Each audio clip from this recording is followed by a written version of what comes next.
And what's up, everybody? Today, welcome to another podcast. This is episode number 13, one of my favorite numbers. So this should be a good one. With us today, we have somebody that we've been chasing down from the beginning, but he's elusive. He's a world traveler. He's a father. He's a husband, a son. Um, with us, the one and only, second best dressed in real estate next to Claudio, is Gio Aguilar. Thank you. Nice introduction. Thank you, thank you, thank you. Yes, and so he's a big part of Main Street, and one of the reasons why I'm here, and a lot of folks, and brings a lot of positive energy to every room that he goes to, every person that he talks to. He's just a bright light, and So let's get into it. Perfect. Gio, tell us about yourself. Introduce those that don't know you, maybe people outside of Main Street that are going to be watching this. Tell us who you are, where you came from, and where we're at now. Well, I've been doing real estate for 24 years now. I got into the business because I was on my 20s, and at that point in life, I was trying to see, what to do. And I got excited when I was introduced to real estate because, it was kind of like a challenge for me at the beginning. It was a numbers game. Real estate is still a numbers game, but I really wanted to kind of more than the sales part, I was more interested on the negotiation part. So that was always part of me, and real estate was a perfect fit for what I wanted to do. And again, it's been like 24 years. I started as a solo agent, just selling hot homes. That was for 2 years, or I think 3 years, I was doing just hot homes. Then, of course, I decided to start exploring different franchises because I was like, I do wanted to learn how everyone runs their business, because that started becoming my goal. One day I want to have my own office. So I work everywhere. I was part of Remax. I was part of Century 21, ERA, Prudential, Coldwell Banker. And finally, again, like every company has different values and different things that they can offer. But I think I found my home at Keller Williams. So they had that's when I was introduced to coaching.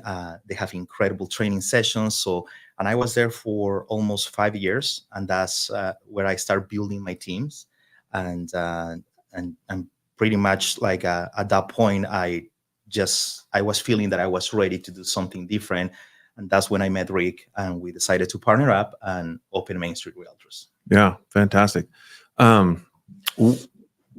What about going on your own intrigued you versus staying at Keller Williams?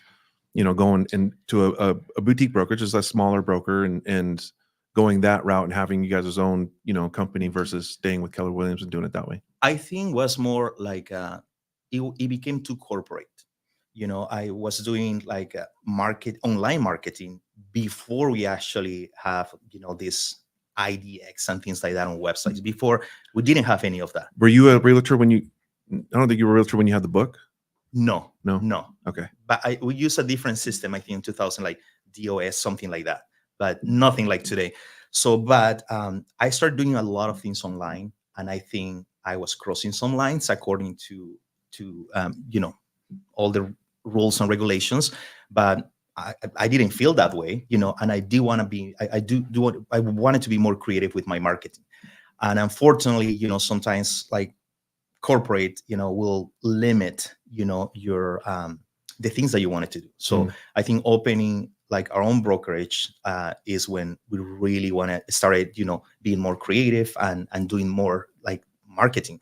So we started, I remember like no one in this area was doing drone photography. And Rick and I, we purchased our first drone.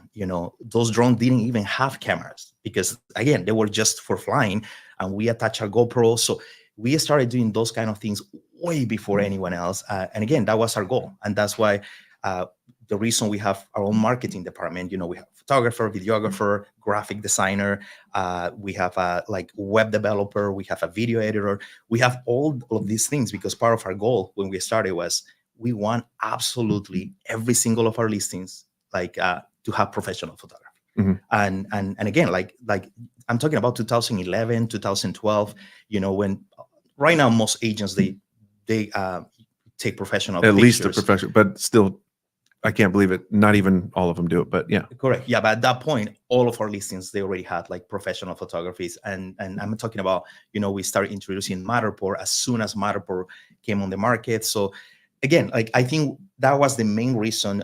But Keller Williams was an incredible time for me. Like again, like I didn't know too much about training or coaching until I was part of Keller Williams. They allowed me to also start doing. I started doing some training sessions as well. And again, like that's what I love the most right now, other than helping agents getting into production. One of my passions is just I love coaching the agents, Mhm. because real estate is not that complicated. I think the problem is definitely us. It happens all the time. And kind of that's why I always tell everyone, it's just, if you don't work hard for yourself, you're gonna end up working hard for someone else. And Mhm. that's what happened with this industry, right? So sometimes you don't take, like, you have a business, but I think if you start um, like treating your business like a job, I think that's when things start changing. Because what do we do when we have a job? We have to show up. And that's, it makes me sad to see so many agents, so many talented agents right now leaving the industry, because again, they're working 9 to 5s. They have to show up no matter how tired they are. Like, they have to show up for someone else. Mhm. And again, it makes me sad because they should have done the same thing for themselves, Yeah. and that's a big difference. But again, that's one of the things that I love about this industry, because in 90 days, if you really commit, like, to start making changes in your life, changes on your business, like, a lot of great things can happen. Yeah, I think you told me two things. One, we've kind of talked about that before on here, where too many people get into the business and they think it's what's on TV, and they don't necessarily they don't treat it like a job where you clocking in, if you had a donut shop and you're going to open at 7 in the morning, you have to be open at 7 in the morning. You close up at whatever 8 o'clock at night. The door's open. There's a store. There's a business front. We are our business front. We have to open up. We have to have our schedules and do those things and do the things that we committed to. But you also, last year, towards the end of the year, we had a conversation and you were telling me a story about how fast things can change, because you've been in that position before and things just changed, because you just put maximum effort out, and how fast when you do that, how fast things can change. Yeah. Well, there's one thing that I remember. I forgot who told me, to be honest with you. Or I don't know if I read this, but uh, I don't have anything against the 9 to 5 jobs, right? Because there's a lot of people that they're happy that way. Mhm. That's not my thing. I like to have the freedom to control my time. But the beautiful thing about to me, that's my perspective. Like, the 9 to 5 jobs, they're nice because you have the safe net. Every week or every 2 weeks you get your salary. But those type of jobs, they also come with a ceiling. So real estate, we're commission based. We don't have the safe net, but you don't have to be afraid of not having a safe net, because you have to learn how to save money. You have to learn how to manage your money, and you create that safe net for yourself. But there's no ceiling. So once you find your numbers, once you know exactly what you need to do to close the specific amount of transactions, because we all have different goals, that's when you crack the formula and you can do whatever you want. So real estate, I saw this multiple times. It's most agents that commit to this business, because I work with a lot of agents that pretty much started not even in zero. They started like below zero, and but you have to make the commitment. So and I saw a lot of people making like incredible changes, no matter the market, right? Because if you check the numbers, like, one, it's like the media, like you only gonna see what you're focusing on. If you start like listening to other agents talking about how bad is the market, there's no inventory, like, why are you telling yourself that? Like, no, there's business out there. Just check your city, how many homes are for sale. Why, like, just get a piece of that market. Yeah. But and that's why, to me, is like, it's very important in real estate. And I always tell everyone, if you don't know how to start by doing 2 things. 1 hour of prospecting. You can do circle prospecting, call expires, call for sale by owners, absentee owners likely to move. There's so much data out there, data that we didn't have years ago. Because I remember when I started, I used to go to the Swami and I used to advertise on magazines. So it was a different type of game, but we still had to do some prospecting. So if you commit yourself to doing 1 hour of prospecting every day, and another hour of follow up, like you're gonna notice that your business is going to start changing. And for sure, one of the things that people need to do is you need at least 3 sources of business. You Mhm. can't just be picking one source of business and think that that one is gonna give you everything. Because if you want to have a business that is more stable, you need to like master 3 sources of business. And again, if something is not working out for you, I like to use the 90 days you can change your life. But at the same time, before you give up into like whatever you're doing, before you think like, oh, making calls doesn't work for me, open houses don't work for me, online leads, they don't work for me, like you need to try for 90 days, and you need to try it 100% 90 days. 100% is the key, because some people will do something for 90 days, but they didn't go all out. They didn't do 100% and then say that it didn't work. So like you said, I think everything in real estate works as long as you do it 100% for an extended period of time, 90 days, 6 months. You're going to get results. But that's the hard part. It's the mindset of being able to commit to doing what you said you're going to do, and regardless of what's happening. And again, like it's as simple as making the decision to work hard for yourself. Because again, it's that sooner or later we all have bills, and the bills are going to come at the end of the month. So if you don't start working right now, you're going to have to look for a job. And personally, there's not too many examples or too many people that I know that they left the industry and then they came back. It usually doesn't happen. Once you leave the industry, even if you tell yourself, I'm going to work hard after hours, I'm going to work hard on the weekends, my days off. Again, maybe there's some like unicorn somewhere, but personally, I never met anyone. So before you really leave this incredible industry, I will, tell everyone, just focus on yourself, treat it as a job, and you're going to see the changes. Because like it is a beautiful industry. But agents also have to, like, you have to remember, like, when you decided to get your license, you pretty much made a commitment that you are going to be doing prospecting, like, as many days as you can. Because that's, to me, prospecting is our number one job. There's so many other things that you can do, but prospecting, if you do prospecting every day, then you can do whatever you want with the rest of your day.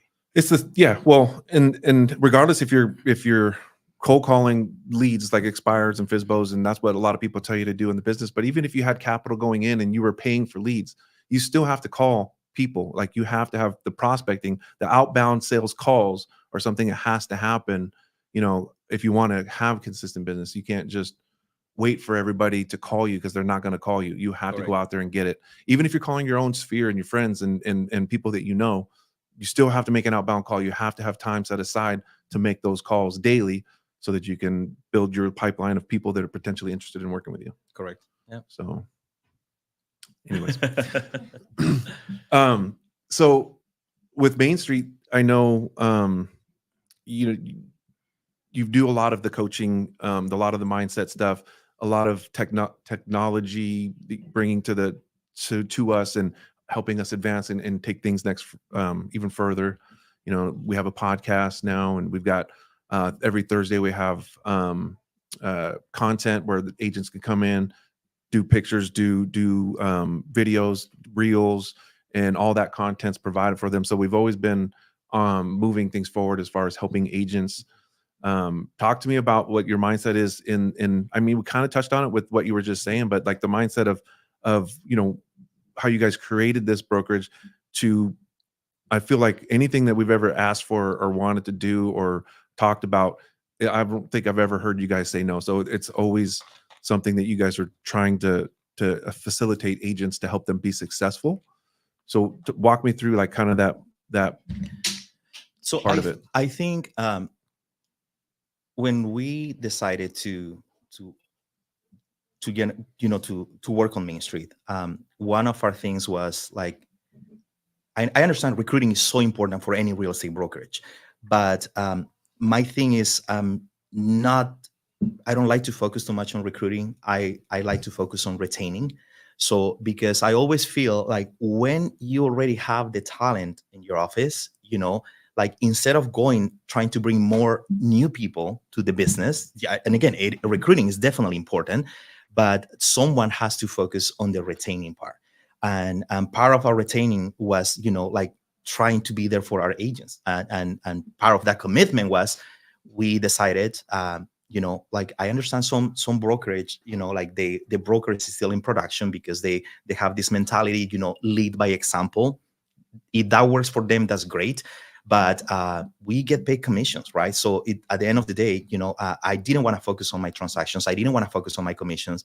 I wanted to focus on our agents and their growth. So that's the main reason. Like I decided, I'm going to focus 100% on retaining, on the making sure that these agents, go into production and start increasing their production every year. So we decided to start doing things that a lot of agents waste so much time doing, like, why do you have to design your flyer?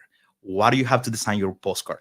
Why do you have to focus on spending days working on a logo? So we got a graphic designer, now we do that for our agents. Why? Because again, an agent shouldn't be doing that. Those are things that you have to delegate. Social media content right now is so important, but it is hard when you don't have a plan. But like we have the content, we have the script, so we make it easier for our agents that they just have to show up and they will have enough content every single week. Why? Because we don't want our agents to waste time on that. So we want our agents to focus on prospecting. The more time they have, the more time they have to do prospecting, the more real estate conversations they have with potential buyers, potential sellers. That's how they're going to make their money. So our goal is to kind of like minimize all of that and try to take all that work from them so they can focus on the number one task, and we keep going back to prospecting. So the same time, we talk about it, the professional photos, professional videos. Why we decided to have our own like marketing department is because sometimes photographers get like super busy, and we didn't want to have I didn't want, if I sign a listing today and the home is ready tomorrow, I want to take pictures right away so I can start marketing that property. So the problem that was happening in the past was some photographers were too busy, and sometimes they were like 2 weeks out. So we didn't want to have to deal with that. So that's why we created our own department to make things easier for our agents. Mhm. So again, it's part of what we do. We are still testing new things. We are working on always new, because the market keeps changing. So we need to catch up with the market. And our goal is always, we don't want our agents to waste time looking for anything new, because we're doing that work for them. Mhm. And that's why, same thing with the systems, like we're a small boutique. We couldn't it's not like big brokers, right? And I was part of them. That's why I start telling you a little bit more about my story. But they just go and share information, use this program, use this website, use this CRM. And usually most brokerage, whatever CRM they offer is not really good, right? So we decided, we need to get the best, whatever is going to work the best for us. And we still updating, if we see something new, we're going to get that for our agents. The places where we get our data, we have unlimited data. And by that, I mean, like, we have cell phone numbers, email addresses, like any data in 4 counties. So we cover the entire Southern California. We have expires from the best source of expires. So, and again, it's not just any, there's so many companies, but we test it. It's not like, oh, we're going to get this one because the price is good. No, we got one, we tested other ones, so we know which one is working. Same thing with our CRM. We know our CRM is the best. Same thing with our websites. We like to provide agents with tools that work for them, that they have capabilities of sending mass text messaging, mass emails, doing videos. And there's so many things behind that. As an agent, sometimes, it can be super overwhelming, but we try to make it easier for them. That's why one of the things I really like to do every time when we're done with the onboarding, I like to have this discovery call with the agents to try to understand their business. Mhm. Because like we have everything, to be honest with you. We have absolutely everything. And that's when our agents get sometimes overwhelmed, because they feel, where do I start? And that's part of, the discovery call, where we try to find out like what sources of business they want to go after. If they're brand new, if they're not new in the business, we try to see what exactly they're doing, what's working for them, so we can empower all of that. And then we redirect these agents, to use the right tools that are going to maximize them on their conversion. Yeah, I can tell you that, one of the things that even brought me to have a conversation with you guys is there was an agent who was a top producer in our market, and I just kept seeing him, and like everything that he did it looked modern, it looked nice, it was It was very well done over and over and over again. I'm like, man, this guy's marketing's on point. Like, I love it. So I just kept watching him, and then it was for months. And then finally I realized, I'm like, wait a minute. I figured out what brokerage he was working with. And I talked to somebody and reached out, and they're like, no, we do all that for him. Like, he just sells houses, and he talks, he does deals with his clients and serves that. But yeah, all that stuff you see, that's what we do. And that's what brought me here. And that's why I've been here. And I'm glad you're still here. Yeah.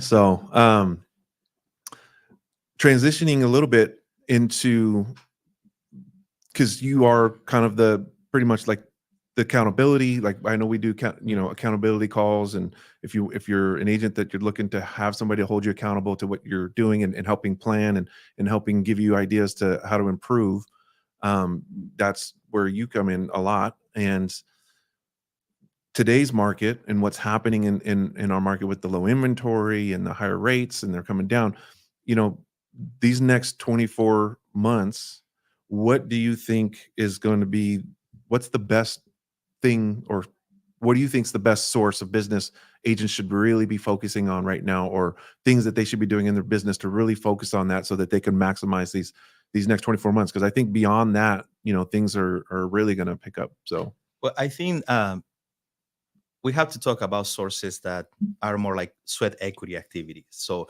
to me, like, one great source of business, like open houses. Mhm. So like, why, like, like every week, you should spend 3 hours doing an open house. And I understand some agents don't even have inventory, or some offices don't even have inventory, but I know there's so many investors out there that they will let you host an open house on their listing. So, and there's a lot of agents also that they will let you host an open house, because not everyone likes to doing open houses. I think so. Open houses, if you create the consistency, but and learn. Remember, like, we created, because open houses is not about putting an open house sign and then waiting for people so you can pass out flyers, and because I love real estate, sometimes on weekends what I do is I just go, and I like to see open houses, because I'm always trying to think, I want to see how others are working, and sometimes I learn from others. But most of the agents that I see doing open houses, they're just there passing out flyers. And to me, if I'm going to spend 3 hours of my weekend, if I'm going to sacrifice my time to work, and I'm sacrificing my family time, or like hobbies or whatever, I'm going to go to the open house, and I'm going to work those 3 hours. Like, and that's why I always recommend agents, even if you're not going to have, if you feel like, oh my God, this open house was dead. Okay, take a list. If you call expires, if you do circle prospecting, take a list. On those 3 hours, you can do your follow-up, you can be prospecting. So at least, even if you don't get one family at your open house, at least you can tell yourself that I worked those 3 hours. Mm-hmm. But open houses, again, is a numbers game.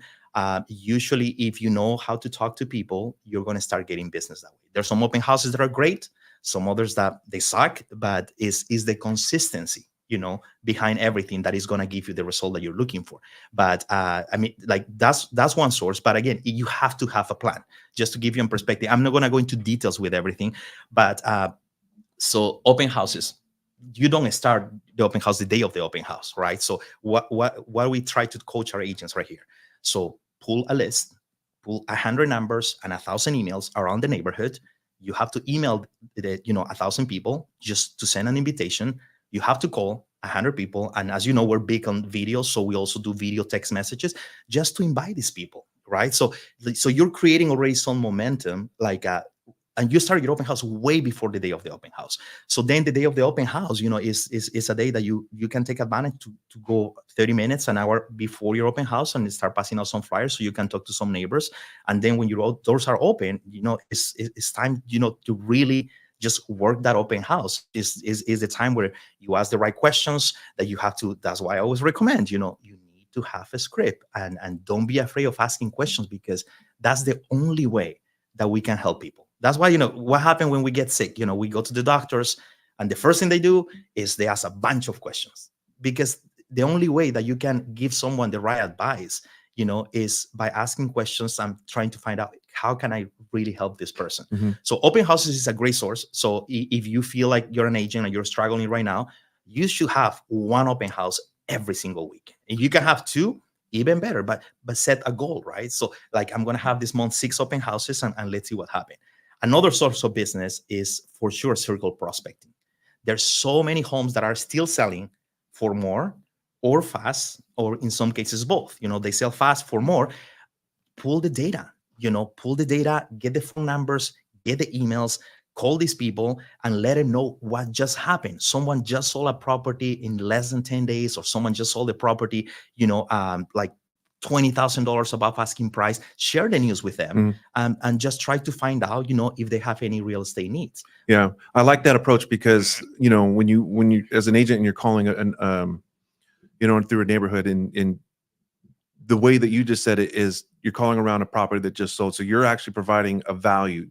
You're starting the call off with value, like, hey, Gio, just wanted to let you know, did you happen to see that property over on Main Street? It just sold for $15,000 over asking price. Did you get a chance to see it? Did you know about it?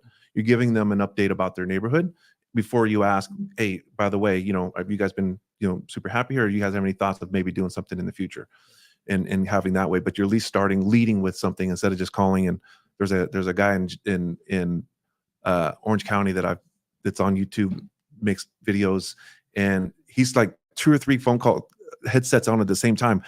Hey, Gio, yeah. Hey, are you looking to sell your house? No. Okay. Hey, Gio. Hey, are you looking to sell your house? No. And it's just burn and turn, and getting through it that way versus building a relationship in your community and bringing value to people. Because if you think about it, let's talk about numbers. Like, and these are our office numbers on the agents that are making these calls.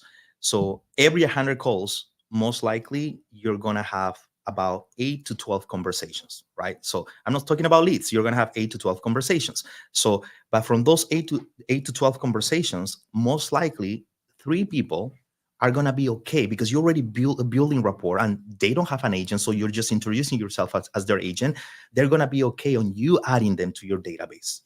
They're gonna be okay on you start sending your monthly newsletters, keeping them updated, on the real estate market, because again, they don't have an agent. Now you're gonna start becoming their new agent. So if you start using just this simple math, like in a week, you can potentially add 15 leads to your database. 15 people that they were not part of your database.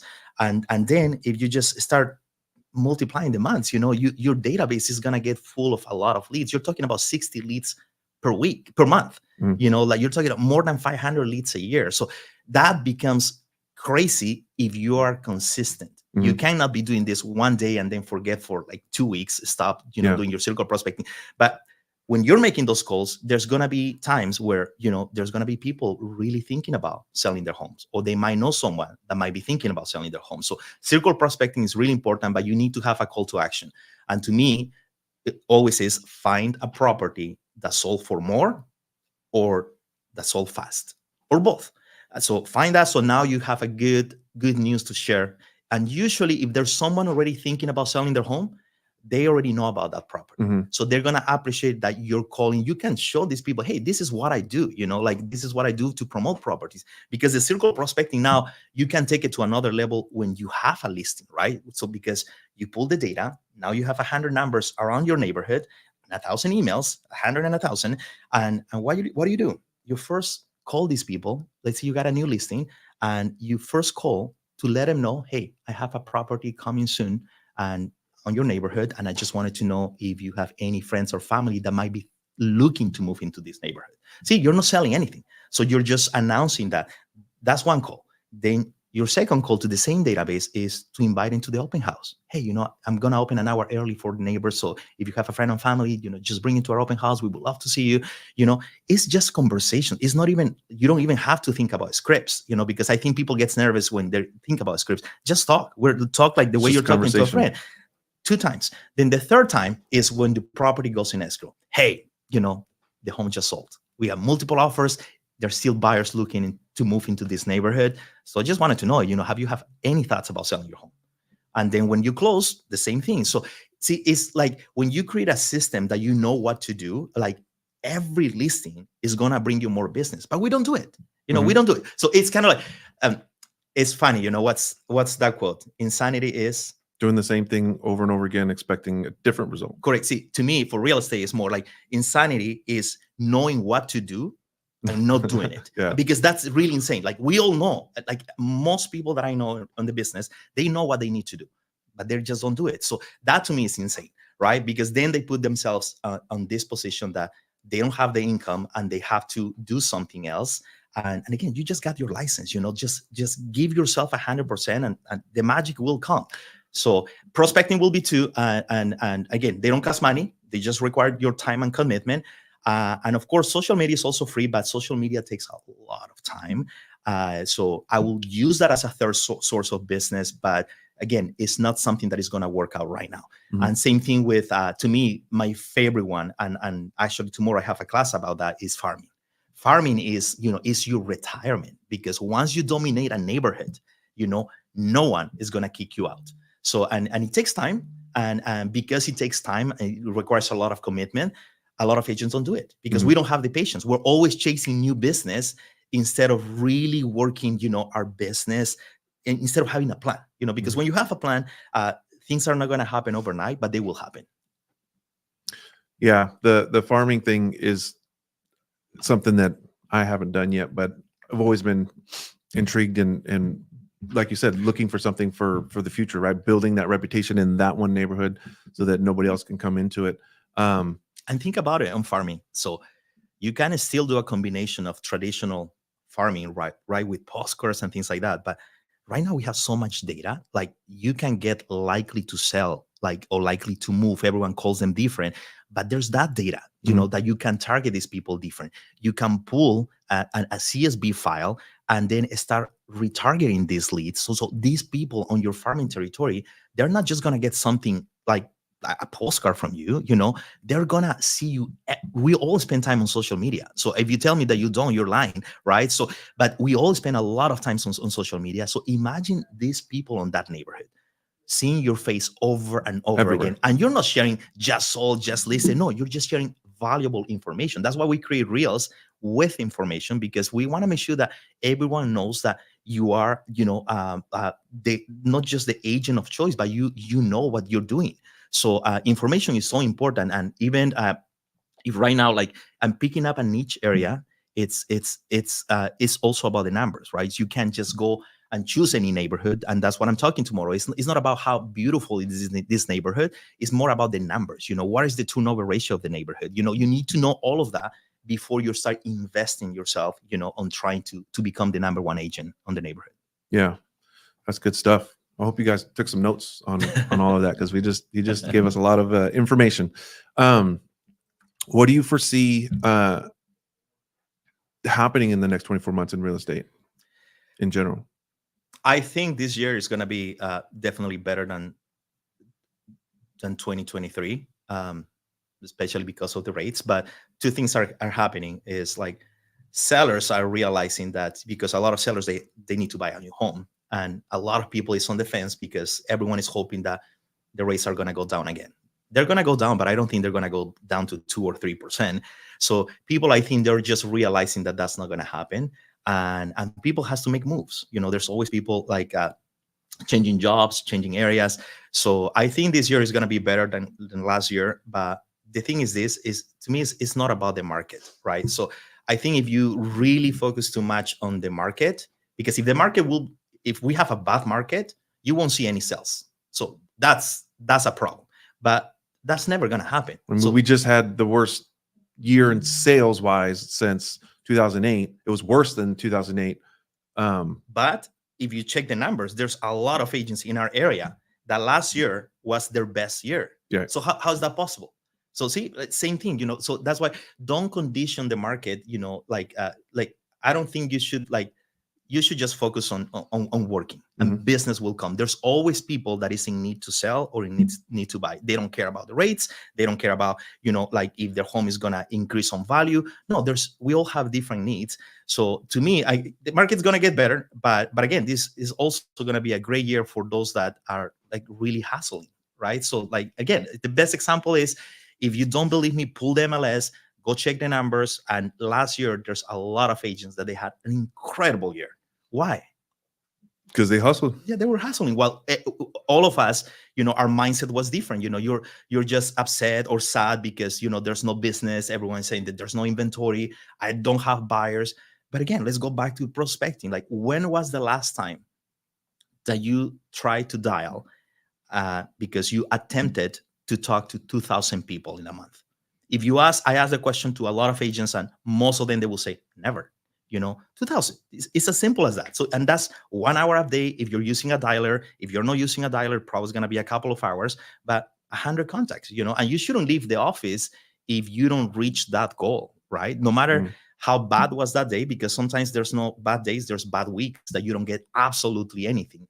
But there's always, some weeks that they're going to be better than others. So to me, it's again, I don't try to think too much about what's really going to happen, because we don't have control of that. Whatever happened with the economy, whatever happened with the housing market, whatever happened with the interest rates, we don't have control. But we do have control of our schedule, right? So we do have control of the actions that we need to take in order to have a really successful year. So I don't know if that answered your question, but I don't have a crystal ball, but I can tell you one thing. If you start really using your time, to do more prospecting, to master, the way you follow up with clients, like, it's like great things are going to happen. No doubt. Yeah. Yeah. There's so much noise out there, right? So, and sometimes you just have to forget about that noise. Same thing with training classes, it's okay to get some training, but don't go to events every single week or every single month, because what happens is then you become like this person that you're always learning, but you're never executing. Yeah. So that's why personally, I always recommend people, just go to 2 big events every year, but just make a list of like 5 things that you think you can start like applying to your business. Let's see what happens. Yeah. I kind of have that same theory with books too, because everybody's on the kick of, obviously reading's important and you can get a lot from it, but you read so many books back to back to back that you never implement any of the things that you learned in those books. You just on to the next book. Oh, that was a great book. On to the next, right? And so you never implement anything, so you never make the progress going, up the way you want to go. So, what's as far as a lot of stuff's been happening, just to be tactical and a little bit more that way, with the rules with texting. It's been a lot of regulations put on texting, and it's harder and harder to text. And I think I already know the answer to even starting this, but and even emails, trying to have a clean server to be able to get emails through, so the communication, they're making it harder and harder for us to communicate. What would you say would be the fix for that, or what can you do to help with that? If you're asking me a question like that, is my thing is, and that's another problem, is like when you start overthinking, right? Yeah. So when you start overthinking about what's gonna happen, but you're not executing, like, take advantage. Whatever tools you have right now, take advantage of that, because what is gonna happen is you're gonna build momentum, and at the end of the day, most people like, you have to have your sphere, right? Like, and we didn't talk too much about sphere, but if you focus on your sphere, sometimes you don't need some other sources of business. If you ask agents like where, like, most of their business, where's that business coming from, they will tell you my sphere of influence, right? So to me, like, yeah, they're gonna probably the mass texting and things like that, they keep changing, right? But there's always gonna be something new, right? But if you're afraid of like, oh, I'm not gonna start doing these things because at some point maybe they're gonna stop doing that, and then I'm not gonna have any business, I think that's not the best approach, right? So I think you should do whatever it takes to build, your business with what you have right now. If things change in 6 months, if things change in a year, you change, right? And that's what happened. We've been talking about text, like mass text messages, like for 4 years, still there. Yeah. And it still works. Even better, right now, there's companies out there that you can, without getting your phone on the blacklist, you can even mass text people and send videos. And right now, I keep telling everyone, just start utilizing, forget about text messages, video text message, put a face, just so they know who you are. And again, same thing, I see a lot of agents don't taking advantage of doing video text messages. So again, I don't think, don't overthink. Sometimes, same thing I can tell you, every month we work on making sure that you guys here at Main Street, you guys get a nice newsletter, right? So every month we have a specific email that is designed to get attention from the clients. All I tell you because it takes a minute, I always tell you, select all your contacts, click select the template and send that email and just wait. Like it doesn't take you more than a minute if your CRM is organized. But I always get this, some agents, hey Gio, but this one says this and that, and why are you overthinking, right? Some clients they're not even gonna read your email. Yeah. So I think sometimes it's like done is better than perfect, and the best thing you can do is just execute, and you'll learn. Like you'll learn. Sometimes we start, even when you're calling, let's say you're going to start calling expires, probably it's going to be terrifying at the beginning, but once you learn, once you actually learn the objections, and that's not about a book, no one will tell you this is a book of objections. If you learn this, you're going to be on top of everything. It's more about the more you call, the more you talk to people, the more you're going to know, and you're going to start finding out what answers are working for you. And that's your unique script, right? So I even tell the agents, hey, if you're going to start like doing prospecting, every time you get an objection, you should have your notes, one side is buyers, the other side sellers. Every time you get a seller's objections, you write it down and then start asking other agents in our office or other agents. Most of us, we have friends in different offices. Start asking, hey, what would you say if someone tells you that? And guess what's going to happen? There's going to be an answer that is going to, yeah, I think I can, I like this answer, and then you start testing, right? So that's not in script, is you learning how to answer those objections. Because imagine and there's not too many, like I think for buyers, there's like 10 objections and for sellers, some other 10, but imagine if you have the answers to all the objections. You know what's going to happen? You're just going to get on the phone and you're just going to wait for those objections because, I know how to close this client. Yeah. Right. So, and it's not about closing, like we're trying to help these people. There's there's great agents, but there's also bad agents, like I see it that way, just try to connect with people because if you really love this business, if you love our industry and you care about clients, you want to make sure that like you are their agent, right? Yeah. Like you want, and what better, that's just putting yourself in front of them before someone else gets to that client. Yeah. There was something I heard a long time ago, and it really helped me because, when I was calling, it's almost like you get to a point where you don't want them to answer, right? Because you don't want to have to deal with whatever you're going to have to say or do. And then like, if you're a new agent and you're calling and like, okay, so you want to meet with me.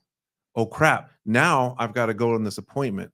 And so the one thing that really changed things for me was like really working on understanding that I know who I am as a person and I care about you as the client. And I want to make sure that I'm going to tell you the truth. I'm not going to let another agent come in and tell you lies or tell you things that you want to hear just so they can get your business.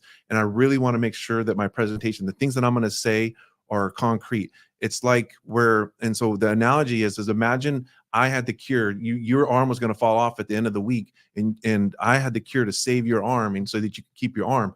But I wasn't going to say anything because I didn't want to offend you. I didn't want to do anything. No, if I really cared about you, I would do anything and everything I could to sell you on the fact that I've got your cure. And if I promise you, if you take this, your arm will stay on your body. Correct. Right. And so having that conviction in what you do, I think is that differentiator of whether you're going to take action and make those calls, and then having conviction when you get somebody on the phone that has some interest, like, dude, we need to meet and I won't disappoint you. Promise. That kind of, so anyways. Oh, I get it.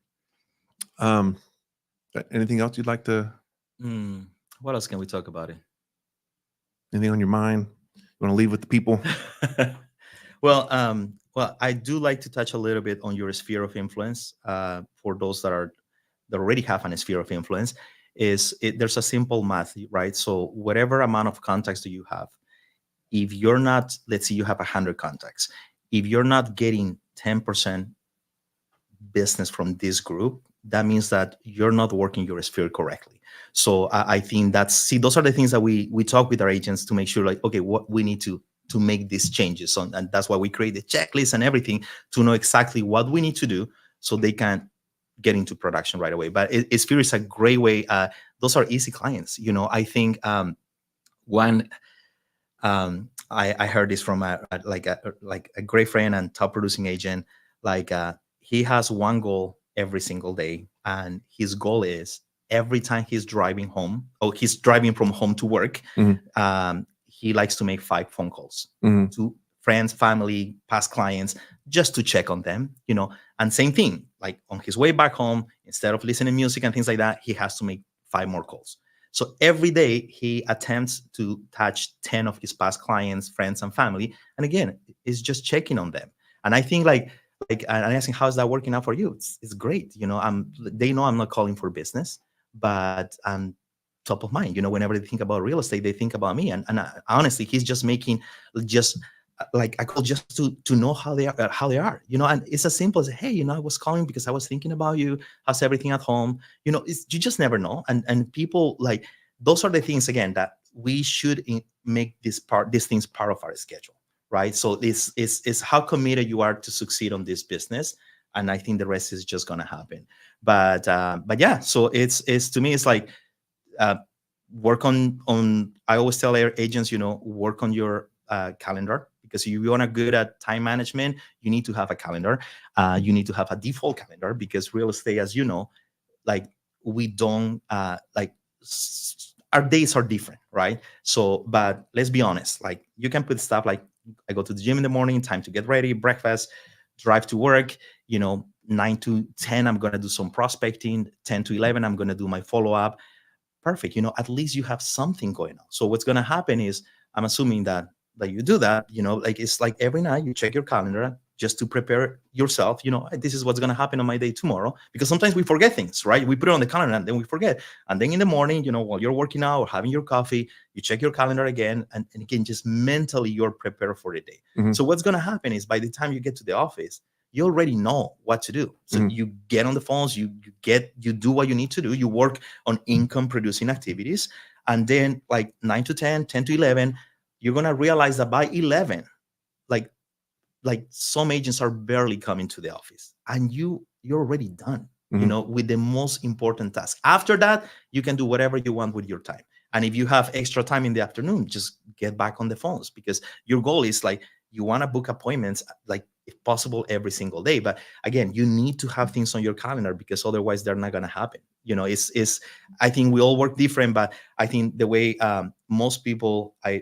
most successful people I see, the way they work their calendars is every year, they start with their personal time, then you go to your family time, then you go to, whatever is training or trips that you want to make, and then you're prospecting and things like that. And then based on that, you move things around.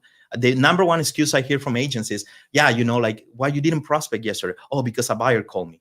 Or I had a listing appointment. Every day you have a listing appointment and you don't get any listings. So to me, that's an excuse, right? So first of all, again, I've been doing this for so many years that only a few times I was able to get buyers to appointments with buyers Monday to Friday to see homes in the mornings.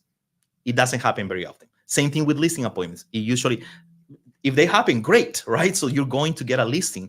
So, but most of the time, I can tell you, personal experience, they don't happen in the morning. So Mhm. that's why you prospect in the morning, Mhm. because in the afternoon we're gonna get busy. Because people ask me, what's the best time to call? I say, it's whenever you're calling, it's a great time. But it's like, if you want to find more people at home, it's 4 to 7.